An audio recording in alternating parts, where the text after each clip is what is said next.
The whispers of the woods. The knife's keen edge, a well-known solace, chipped away at the oak, a steady beat against the hollow ache inside him. A wing materialized beneath Silas's sure hand that would yielding to years of practiced skill. Memory painted Elsie before him, her kind smile a shimmering ghost in the sunlight that pierced the canopy. Birds had been her delight. He shaped a wren, a replica of the tiny brown tenants that once chirped incessantly from their cabin's eaves, a joyful chorus now cruelly absent. He increased the pressure, the steel biting deeper. The sculpture neared completion, its delicate head cocked in perpetual attentiveness. Yet the sharp pain in Silas's chest refused to abate, a constant echo of a life stolen, laughter silenced too soon. If only he'd been there. The mantra played on repeat. A dry snap broke the silence. Silas stilled, blade hovering, every sense on high alert. No telltale scent, no animal musk tainted the pristine air. He'd lived immersed in this wilderness for 15 years, he understood its nuances. Abandoning the half-finished carving on a mossy boulder, his hand moved instinctively to the axe resting against the ancient oak, its familiar weight a source of primal comfort. He became a wraith amongst shadows, stalking towards the disturbance.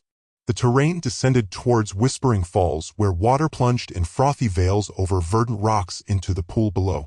The air here was perpetually cool, heavy with moisture and the rich fragrance of decaying leaves. Elsie's sanctuary. He hadn't dared visit since her passing. Nearing a thicket of ferns, he halted, a gasp trapped in his throat. A girl lay splayed at the waterfall's base, her dark hair a tangled halo against the slick stones. Once fine clothes hung in tatters, marred with crimson stains. Silas advanced cautiously, his heart thudding against his ribs. Barely 15, her face was a canvas of pallor, streaked with grime and dried blood. A fresh trickle seeped from a gash marring her forehead. Kneeling, his calloused fingers searched for a pulse, gentle despite their roughness. Faint, but present. His eyes scanned the area, trained to discern the imperceptible. Snapped branches, disturbed earth, the cloying metallic scent of blood hanging thick in the air. This was no accident. Guilt, a venomous serpent, stirred in his core. He ought to leave. He possessed nothing to offer, his reservoir of strength depleted. He'd buried compassion with Elsie. Had vowed to protect himself from the agony of caring, the inevitable devastation. Yet her face. Exposed, helpless. He couldn't abandon her. Hesitation flickered, then vanished. The decision, once made, was immutable. Foolish, weak, sentimental, he knew it. But he couldn't simply walk away. With care, Silas gathered her into his arms. Alarmingly light, he felt the fragile architecture of her bones beneath the ruined finery. Shifting his hold, he cradled her close, jaw tight. The trek back to the cabin was a trial. An uneven landscape of twisted roots snagged with every step. The girl remained unresponsive, her breath shallow and uneven. Driven by a grim resolve, Silas pressed onward. Each step a self-imposed atonement for prior failures. The cabin, a haven secreted within the woods, provided a semblance of peace. He kicked open the door and bore her inside, gently placing her on his bed, the sole bed in the sparsely furnished room. Kindling caught, flames devoured the tinder, banishing the damp chill. Her wounds demanded tending. Gathering a basin and clean cloths, he moved with practiced efficiency. Too many injuries had crossed his path. As he cleansed the blood from her features, he registered their aristocratic sharpness, the graceful curve of her jaw.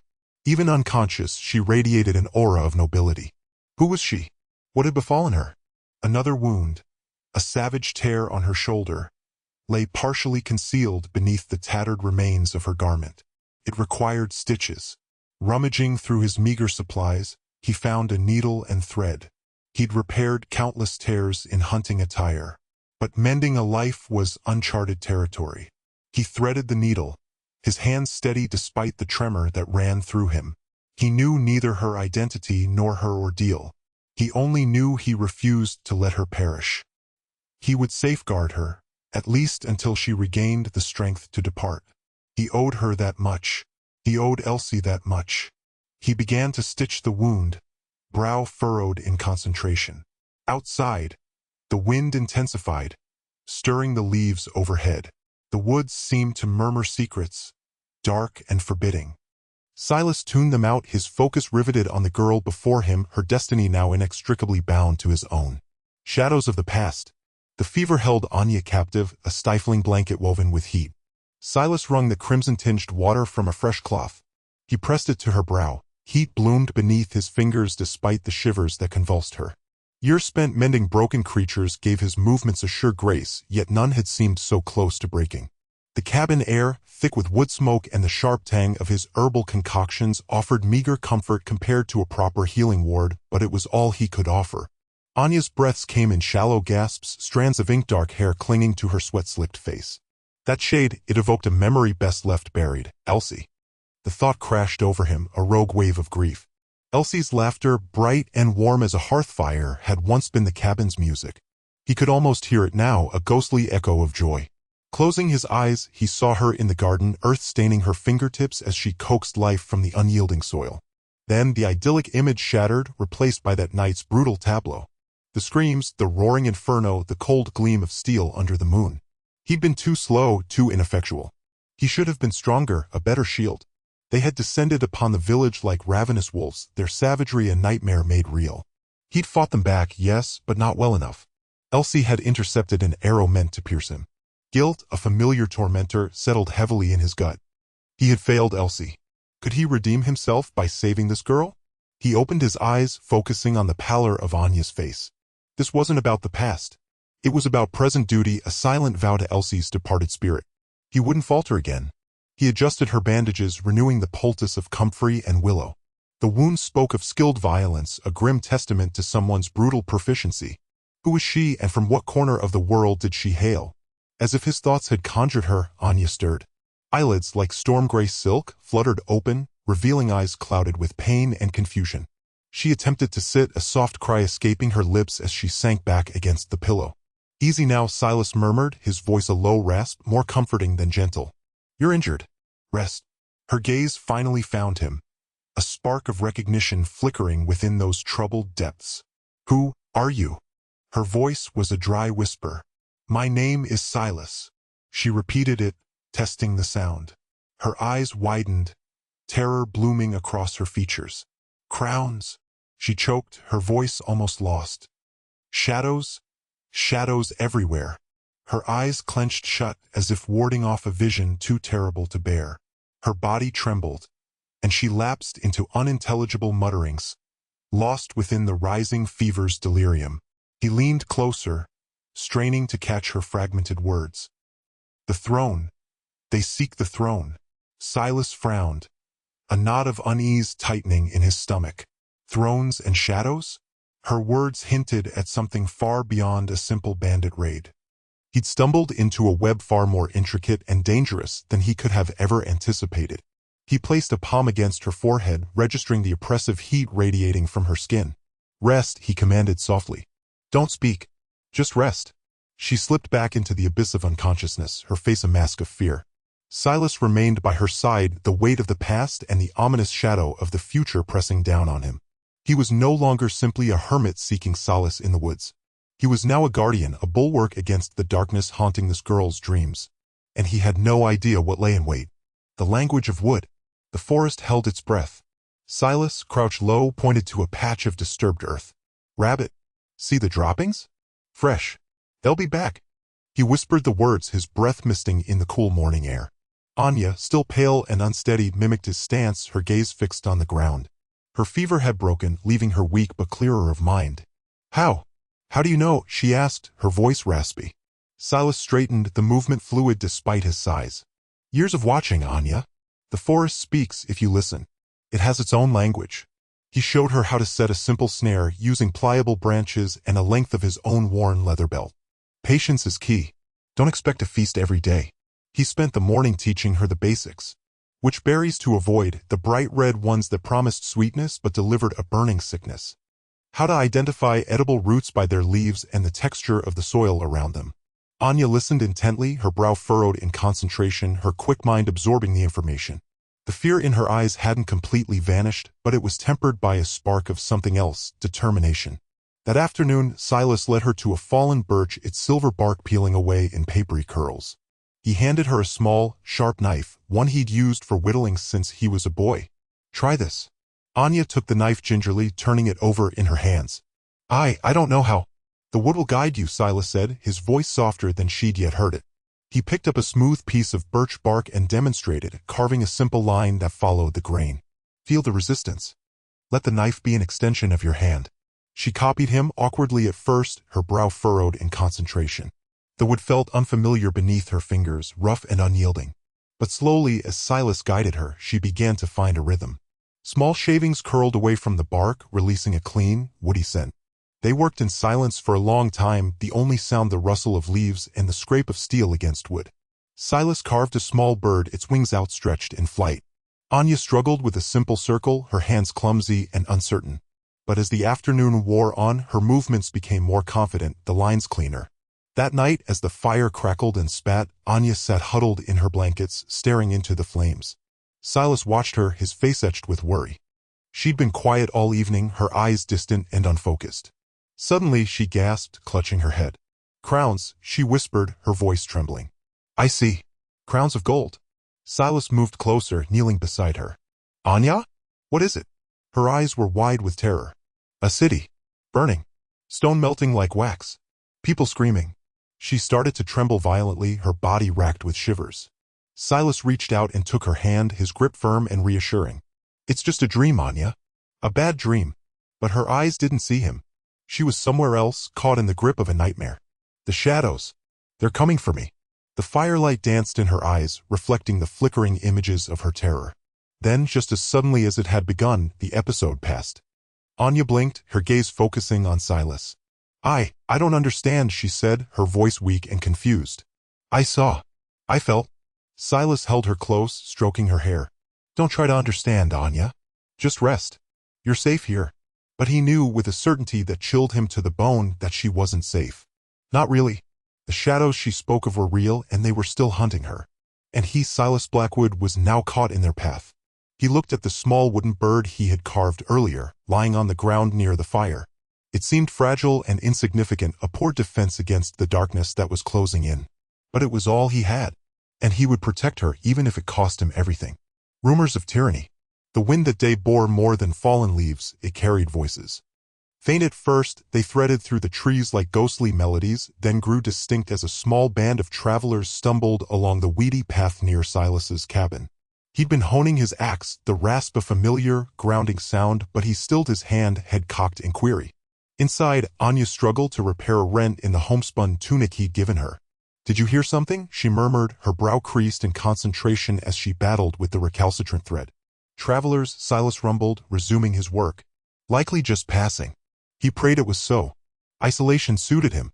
But the voices swelled, edged with terror and indignation. Silas couldn't shut them out. He edged toward the clearing's perimeter, his fingers instinctively gripping the axe handle. "King's Guard." A woman's lament echoed, raised everything, everyone. A man's voice, raspy with exhaustion, broke in. "Marius." General Marius led the slaughter. Accused them of treason.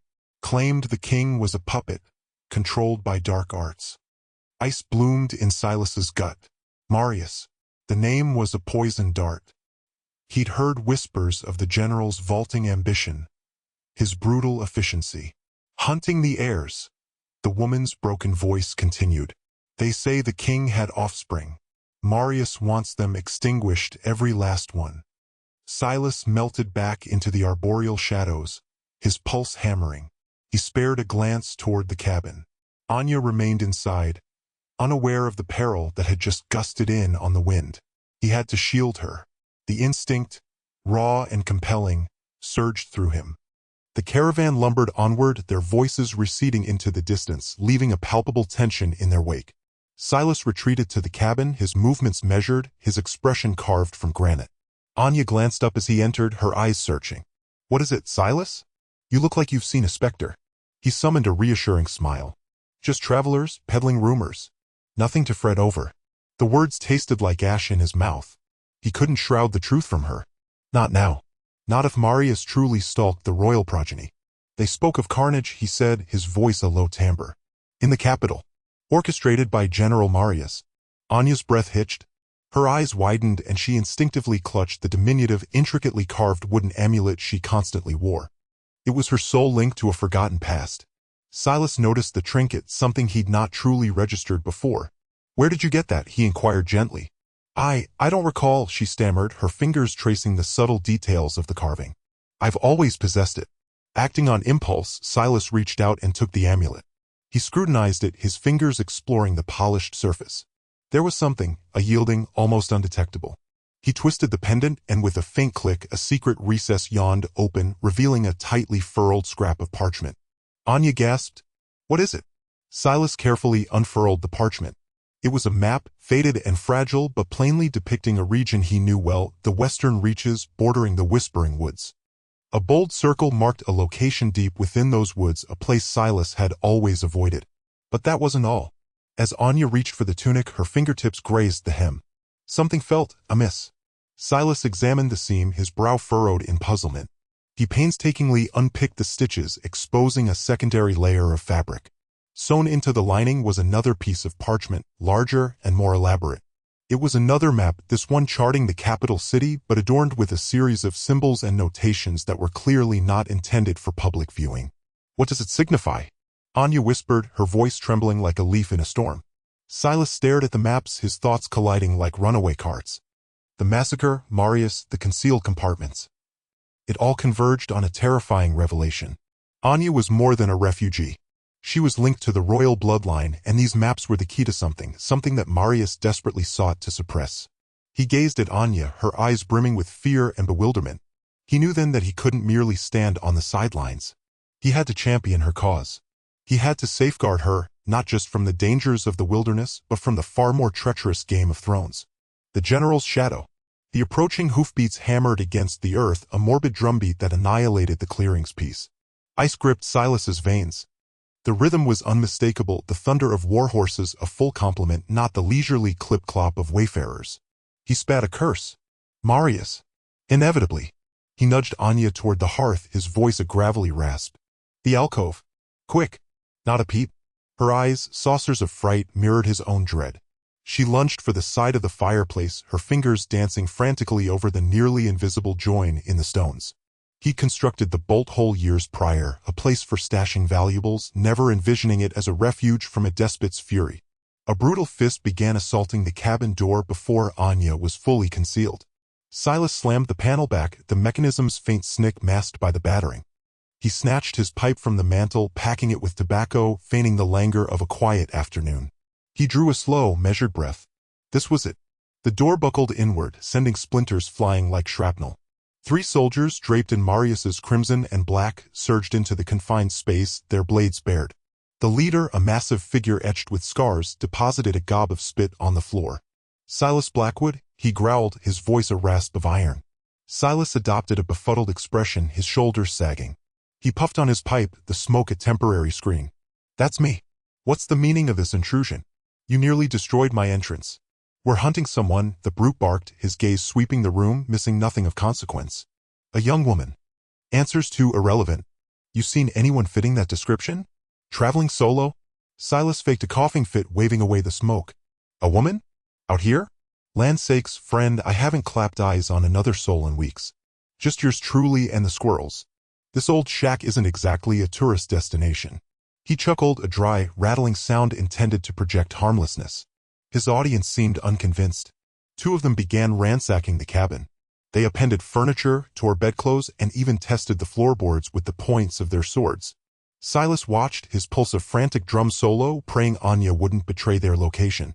The air thickened with menace, each groan of the timbers a potential death knell. The brute, his gaze unwavering, circled Silas like a vulture. "You reek of lies, old man. I can taste it. This place has seen recent company. More than just you." He jabbed a thick finger at the table where Anya had abandoned a half-finished sketch. "That ain't your handiwork. I know your carvings. You're a wood man, not charcoal." Silas sighed, a show of surrender. All right. You caught me. A traveling peddler stopped by a few days back, hawking her wares. She bunked for the night, then moved on. Said she was headed south toward Oakhaven." He struggled to keep his tone even, masking the desperation choking him. The brute's eyes narrowed to slits. "South, is it? And you expect us to swallow that?" That's precisely the opposite direction of where she'd be running if she aimed to avoid the present difficulties. Silas shrugged. Can't account for a peddler's reasoning. Maybe she was lost. Maybe she was simple-minded. I merely offered her a bed for the night and sent her on her way. He hoped his nonchalance read as believable. He needed to stall for Anya. Time to strategize, time to vanish. The brute scrutinized him for a long, silent interval, his gaze piercing Silas's facade. Finally he grunted, a sound of reluctant decision. "Scour the woods," he commanded his men. "She can't have gotten far." The soldiers faltered, casting glances at the rapidly descending dusk. "General's orders are to report back before nightfall, sir," one of them muttered. The brute's open palm connected with the soldier's face. "The general desires that girl apprehended." "Move it." The soldiers bolted from the cabin, vanishing into the dense undergrowth. The brute pivoted back to Silas, his expression a dark promise. "We'll be back, old man. And if I discover you've deceived me," he let the threat linger, thick with implication. Then he wheeled and followed his men into the gloom, leaving Silas standing amidst the chaos of his violated home. He strained, listening to the search party's sounds diminish in the distance. He waited, every sinew coiled, until he was certain they were gone. Then he hurried to the fireplace, his hands unsteady as he located the hidden seam and triggered the release. "Anya," he murmured. "They're gone. We must leave. Now. The journey begins." The air hung thick with the scent of pine and damp earth as they gathered what little they could carry. Silas moved with a practiced efficiency, his large hands surprisingly gentle as he wrapped dried meat and hardtack in oiled cloth. Anya watched him, her face pale but resolute. The fear in her eyes hadn't entirely vanished, but it was tempered with a newfound determination. "Are you sure about this?" she asked, her voice barely a whisper. Silas paused, his gaze meeting hers. "We have no choice, child. Staying here is a death sentence." He tucked the bundle into a worn leather pack, adding a small knife and a flint striker. "Can you ride?" Anya nodded, a flicker of surprise in her eyes. I learned as a child." "Good. It will save us time." Silas retrieved his old hunting rifle from its hiding place beneath the floorboards. The weight of it felt familiar, a grim comfort in the face of the unknown. The map, carefully copied from the worn parchment, was tucked securely inside Silas's vest. It was their only guide to the sanctuary, a place whispered about in hushed tones, a refuge for those fleeing persecution. He hoped it was real. He had to believe it was. They left the cabin in the pre-dawn gloom, shadows stretching long and distorted in the dim light. Silas led the way, his senses on high alert. Every rustle of leaves, every snap of a twig sent a jolt of apprehension through him. Anya followed close behind, her hand never far from the small, concealed knife he had given her. The forest was a maze of tangled undergrowth and towering trees. Silas moved with the ease of a man who knew every inch of the land, guiding them through the thickets and over fallen logs. Anya struggled at first, her city-softened feet unused to the rough terrain, but she pushed herself, her determination fueled by the memory of the soldiers' brutal faces. As the sun climbed higher, the forest grew denser, the trees forming a canopy that blocked out most of the light. The air became heavy and still, the only sound the rustling of leaves and the occasional call of a bird. They followed the map, its cryptic symbols their only guide. Silas checked it frequently, comparing the landmarks to the terrain around them. By midday they had reached the foothills of the mountains. The terrain grew steeper, the path more treacherous. Silas helped Anya navigate the rocky slopes, his strong hands steadying her as she scrambled over boulders. "We need to be careful," he warned, his voice low. "The mountains are unforgiving. One wrong step and—" He didn't finish the sentence, but Anya understood. They pressed on, their bodies aching, their throats parched. Silas rationed their water carefully, knowing they had a long journey ahead of them. As dusk approached, they came to a narrow pass between two towering peaks. The wind howled through the gap, carrying with it the scent of snow. Silas stopped, his eyes scanning the landscape. "We'll camp here," he said, pointing to a small, sheltered hollow beneath an overhanging rock. "It's the best we'll find before nightfall." They gathered firewood, their movements sluggish with exhaustion. Silas built a small fire, its flames casting dancing shadows on the rock face. Anya watched him, her eyes filled with a mixture of gratitude and concern. "Thank you," she said softly, "for everything." Silas grunted, his gaze fixed on the flames. "Don't thank me yet, child. The journey has just begun." As darkness fell, the forest came alive with the sounds of nocturnal creatures. An owl hooted in the distance, and the rustling of unseen animals echoed through the trees. Silas kept watch, his rifle resting across his lap. Anya huddled close to the fire, her eyes wide with apprehension. The night felt long and full of unseen dangers, but in the shared watchfulness, a fragile trust began to bloom between them, a silent promise of protection in the face of the unknown. The wind picked up, swirling around them like a restless spirit, urging them onward, deeper into the heart of the wilderness. Whispers of royalty. The hamlet was a scattering of thatched roofs sunk low in the valley, wisps of smoke spiraling from chimneys, a tranquil facade that masked the upheaval consuming the land. Silas, ever watchful, surveyed the area as they neared, Anya a step behind, her fingers tracing the handle of the small knife he gifted her. He registered the absence of sentries, the dearth of those hard-faced soldiers that had become a common sight. Either the village was too inconsequential to merit notice, or its inhabitants were skilled at concealment. Anya, her face drained but resolute, plucked at his sleeve. "Do you imagine they might aid us?" Silas merely grunted. "We'll soon discover." He guided her towards the most substantial structure, plainly a communal hall given the sense of baking loaves and simmering stew that drifted outwards. Within, the hall pulsed with life. Women worked dough, children chased poultry across the packed earth floor, and men repaired fishing nets. Conversation stilled as they stepped inside, every gaze snapping to the pair of newcomers. An elder, her face a roadmap of weathered lines that spoke of a life of toil, approached, wiping her hands on her apron. "Greetings, travelers," she said, her voice surprisingly resonant. "What brings you to Oakhaven's doorstep?" Silas advanced. "We seek respite for the night and perhaps a bite to eat. We can compensate you." He reached for the meager pouch of coins he'd managed to salvage. The woman waved away the offer. "Payment is unnecessary. You both look spent. Come sit. We have enough to spare." As they settled at a roughly hewn table, a girl, barely 7 summers old, stared at Anya with wide, inquisitive eyes. Anya offered a weak smile, and the girl, emboldened by the gesture, pointed to the silver necklace Anya wore, the one Silas had discovered nestled in her hand after the slaughter. "That's very pretty," she breathed. Before Anya could answer, the elderly woman gasped, her eyes widening like saucers. She drew closer, scrutinizing the necklace. "By the heavens," she breathed, her voice trembling like a leaf. She extended a knotted hand almost reverently and gently touched the pendant. Silence descended upon the hall. All activity ground to a halt as the villagers crowded around, muttering amongst themselves. Where did you acquire that?" the crone asked, her voice barely audible. Anya, rattled by the sudden scrutiny, instinctively gripped the necklace. I've always possessed it." The woman's eyes swam with tears. "That is the sigil of the House of Lyra, the royal lineage itself." A collective intake of breath swept through the room. Silas felt a shock ripple through him. "Royalty? Anya?" He shot her a glance. She seemed as lost as he was. "The king is dead," a man declared, his voice somber as a funeral bell. "Marius, the general, seized the throne. He butchered the entire royal family. Or so it was believed." Another chimed in, his eyes riveted on Anya. The woman who had greeted them took Anya's hand. "Child, do you know your own name?" Anya shook her head, her voice wavering. I don't recall. I only remember fleeing." The woman squeezed her hand. "You are Anya of the House of Lyra, the rightful claimant to the throne." Silas felt a chilling dread seize him. This altered everything. He had presumed he was merely shielding a survivor.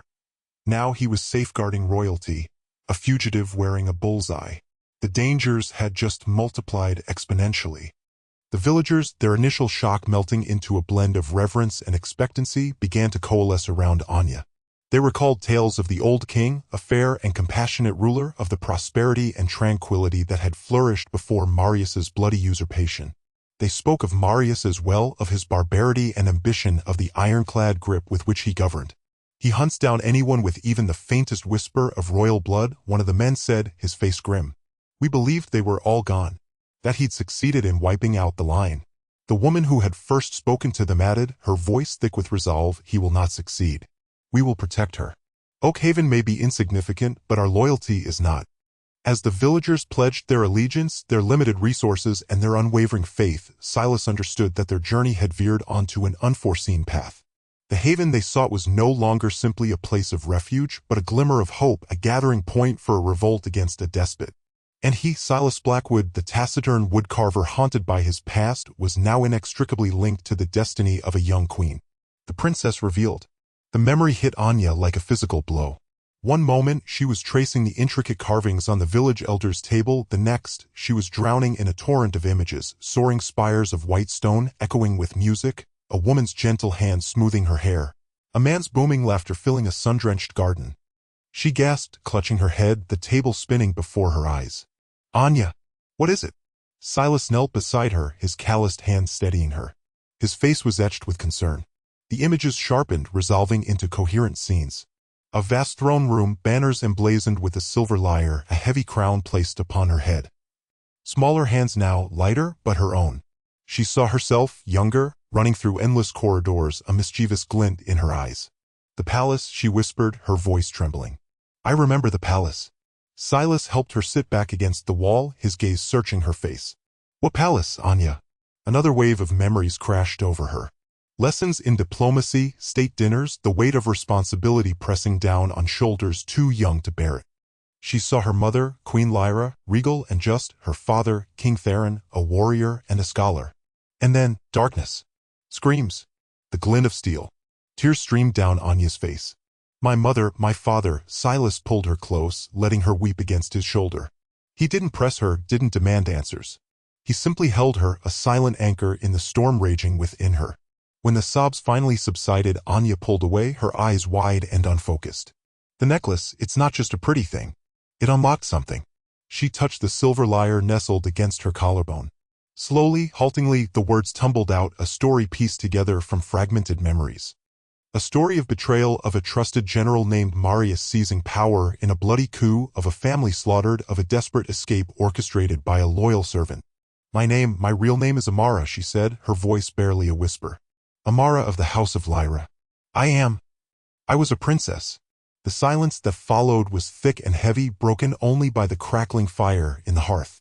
Silas stared at her, his expression unreadable. He ran a hand through his beard, the gears of his mind audibly grinding. Marius, he finally said, his voice low and gravelly. He claimed the throne, said the entire royal line was eradicated. Anya shook her head, a spark of defiance flickering in her eyes. He was wrong. I survived. Silas rose to his feet, pacing restlessly. This changed everything. He had taken in a lost girl, offering her protection out of simple human decency. Now he was faced with a responsibility far greater than he could have ever imagined. Protecting a princess. Helping her reclaim a kingdom. It was madness. He stopped pacing and looked at Anya, truly looked at her. Not just a frightened girl, but a young woman burdened with a destiny she never asked for. Her eyes, though still filled with pain, held a glimmer of hope, a flicker of the fire that must have burned in her royal ancestors. He saw Alara then, his wife, her face clear in his memory. He remembered her unwavering belief in justice, her fierce loyalty, her unwavering courage. He heard her voice, urging him to stand up for what was right, to fight for those who couldn't fight for themselves. His shoulders straightened. The weariness that had clung to him for so long seemed to lift, replaced by a newfound resolve. He met Anya's gaze, his eyes clear and unwavering. Then Marius was wrong, he said, his voice firm. And we will make him regret it. He took a step closer, extending his hand. Amara of the House of Lyra, you are not alone. I swear to you, I will protect you. I will help you reclaim your throne. I give you my word. Ambush at the pass. The air grew thin and sharp as they ascended, the trees transforming from leafy sentinels to gnarled, wind-battered pines. Silas, his breath puffing white in the frigid air, pointed with a gloved hand. The pass should be just beyond that ridge. Anya, her face pale but resolute, nodded. The necklace, warm against her skin, pulsed with a faint thrum, a constant reminder of her rediscovered identity and the perilous journey ahead. She adjusted the sword Silas had insisted she carry, its weight a grounding presence. They crested the ridge.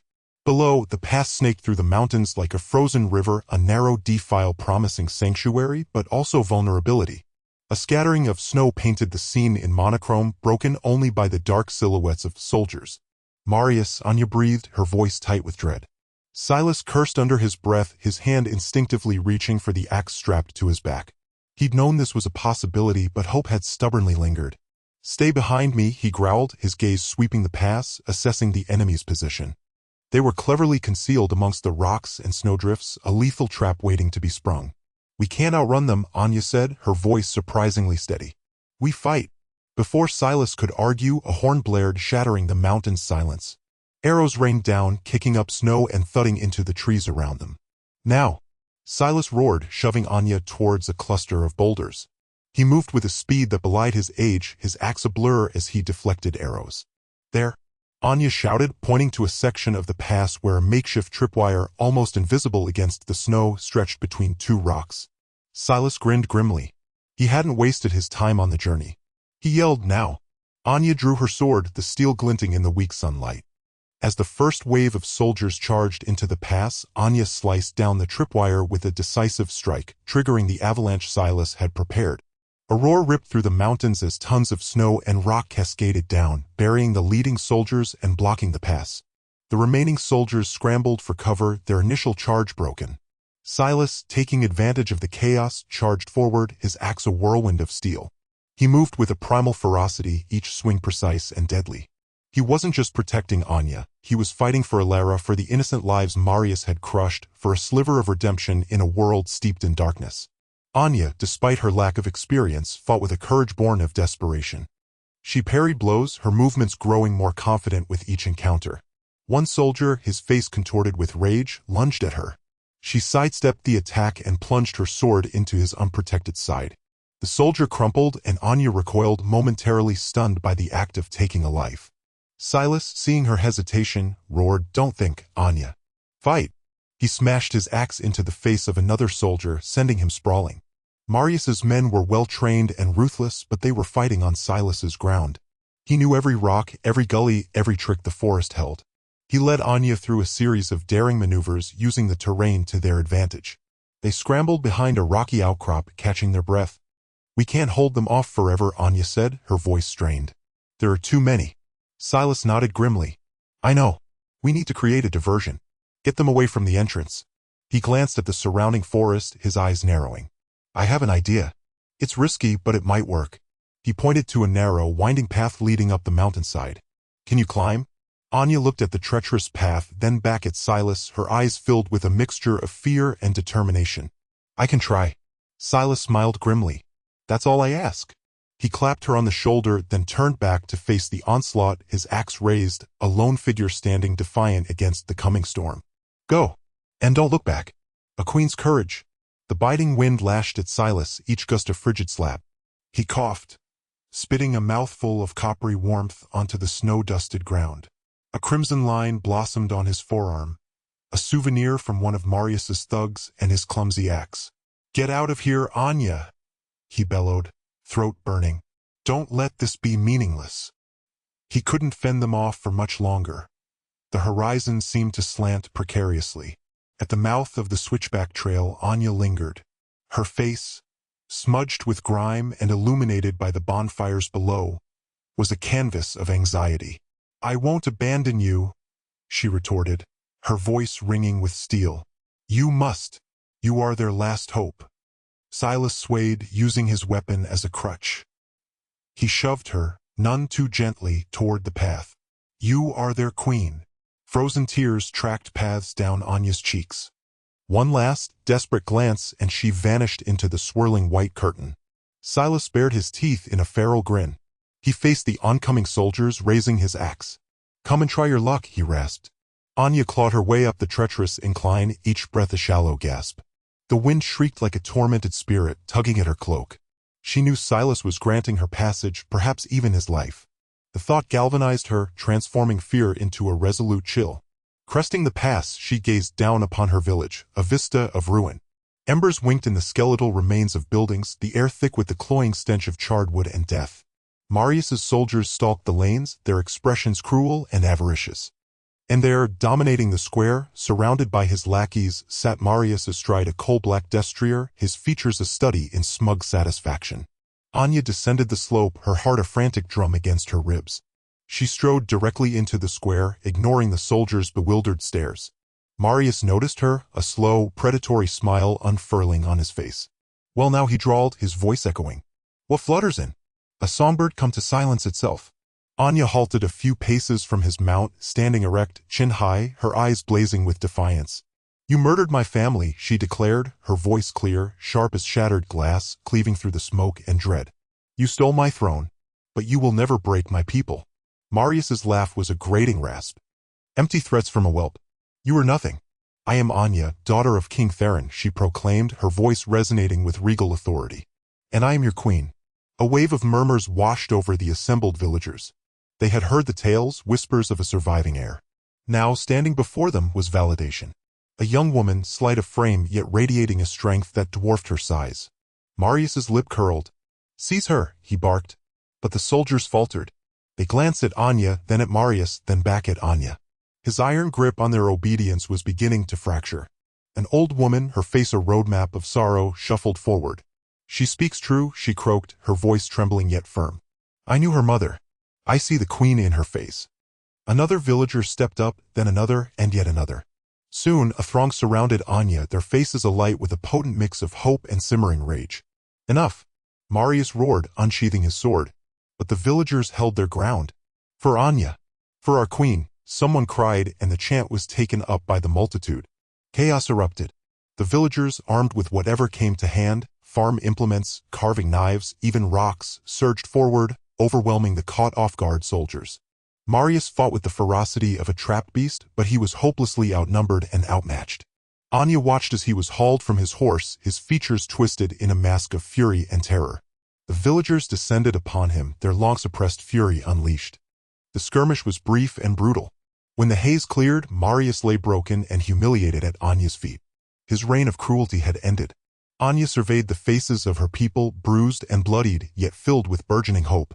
"We have a long climb ahead," she said, her voice thick with emotion. "But we will rebuild. We will heal. And we will forge a kingdom worthy of our ancestors." The villagers roared their approval, their voices echoing across the valley. Anya, the lost princess, had returned. And a new dawn had broken. A legacy of kindness. The air, thick with the redolent fragrance of cedar and pine, was no longer a mere echo of Silas's workshop, but an invigorating presence. Queen Amara, her hands bearing the honest marks of labor, though her spirit was buoyant, observed a young boy meticulously shaping a small avian figure from wood.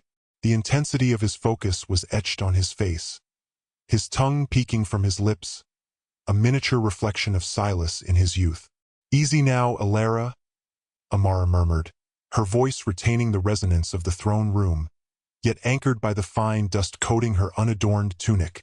"The wood whispers its secrets, but only to those who truly listen."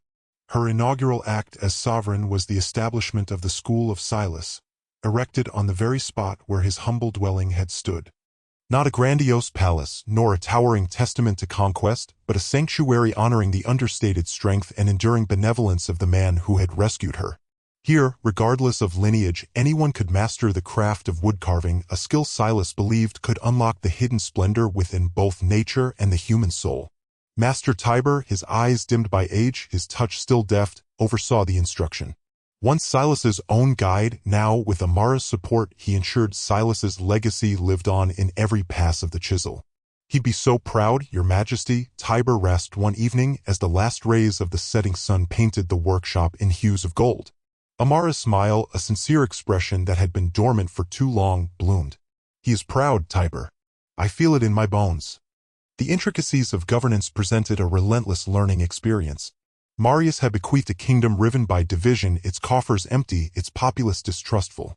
Amara eschewed the gilded cage of the capital. Instead, she traversed the realm, heeding the grievances of her people, bridging the chasms of fear and repression. She absorbed the idioms of the farmers, the merchants, the miners, grasping their necessities before imposing decrees. She assembled a council not of titled individuals clamoring for influence, but of figures distinguished by their probity and empathy.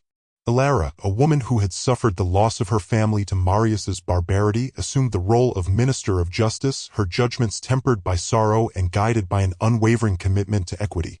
Bram, the blacksmith who had hammered out the weaponry for the uprising, was appointed minister of defense, his prowess tempered by a profound understanding of war's devastating toll. "We will not govern through intimidation, but through understanding," Amara proclaimed at her coronation, her voice amplified throughout the rebuilt square, now vibrant with activity. "We will not pursue dominion, but collaboration. We will remember the lessons of the past, but we will cultivate a brighter tomorrow, together."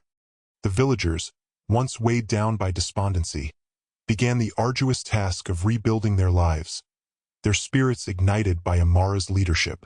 Silas's sacrifice was honored not with effigies or weighty proclamations, but with acts of compassion that resonated throughout the community. A shared crust of bread for a family struggling to reconstruct their home. A helping hand extended in the fields. a comforting word offered to a bereaved widow. These modest gestures, multiplied 1,000 times over, became the genuine memorial to Silas's legacy. Each year, on the anniversary of Silas's passing, the villagers convened at the school of Silas. They offered hand-carved gifts of wood, birds, creatures, blossoms, and placed them on a simple stone altar, a tribute to the man who had sacrificed his life for their liberty. They exchanged anecdotes of his magnanimity, his sagacity, his unwavering confidence in the inherent goodness of humankind. One year, a wandering bard arrived in the village, drawn by the legends of the queen who whittled wood and the woodcarver who sparked a revolution. He absorbed the villagers' narratives, his eyes wide with fascination, and then, under the luminescence of the full moon, he wove a ballad of Silas, a melody that reverberated through the valleys and across the mountains, disseminating the saga of his valor to every far-flung corner of the kingdom. Amara stood at the periphery of the gathering, her heart brimming with a poignant blend of sorrow and thankfulness. She was no longer simply Anya, the girl who had been stripped bare. She was Queen Amara, the guardian of her people, the embodiment of their aspirations. And she knew with resolute conviction that Silas's sacrifice had not been futile. His influence persisted, not solely within the school that bore his name, but within the empathy that coursed through the hearts of her subjects, a radiant beacon in a world that had previously been cloaked in despair. The kingdom was imperfect, still far from complete. Yet it was mending, evolving, and striving to embody the principles Silas had exemplified: valor, empathy, and an unshakable belief in the transformative capacity of hope. Her gaze swept towards the horizon, prepared to confront whatever trials lay ahead, assured that Silas's spirit would forever serve as her guiding light.